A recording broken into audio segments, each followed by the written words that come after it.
Hollywood story time with Uncle Brad. So back when I lived in Hollywood, I was at a local grocery store and I'm walking along and I look over and I go, "That's Andie MacDowell." And I stare a little too long because it's Andie MacDowell. I'm in multiplicity, folks.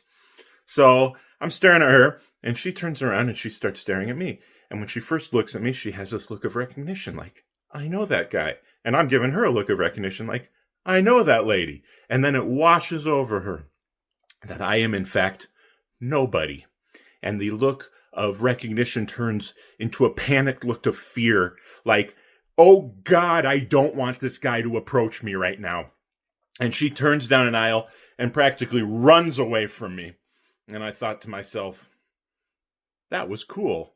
I almost just met Andie MacDowell. And that right there, folks, is essentially what living in Hollywood is like. Oh, Hollywood, how I miss you. The celebrity sightings. It's almost like being a celebrity yourself, a completely unknown celebrity that nobody cares about.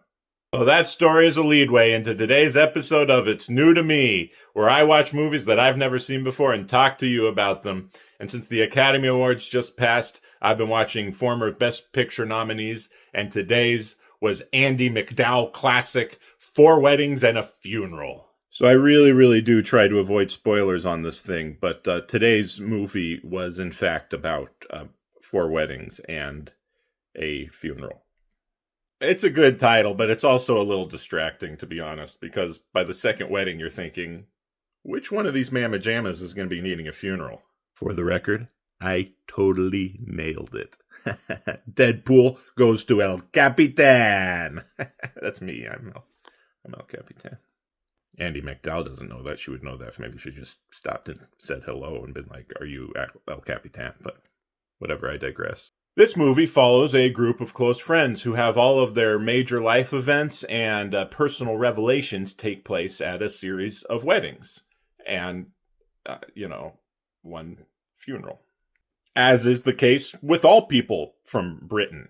I believe they are known as the Britannish. You learn these things living in Europe. This movie also stars Hugh Grant, and it led to my wife and me having to debate whether Hugh Grant used to play charming, handsome romantic leads or if he's always just played twats in films. And after seeing this movie, we are both certain that we were correct. Such a charming twat he is. The great Richard Curtis wrote this, along with Love Actually and Notting Hill and the Bridget Jones's movies and Steven Spielberg's War Horse, the most romantic of all of Richard's movies.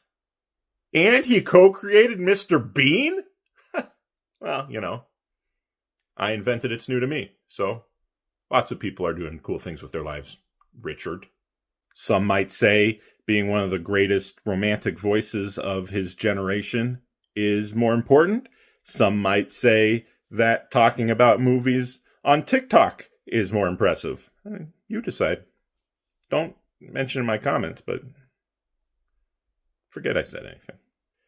Well, that's all the time we have. Sorry I couldn't be as wordy as you, Dick Curtis. Jealous? No. Anyway, as always, it's fun to see you on It's New to Me. Take care, and I love you. I could have written Love Actually. Just didn't feel like it.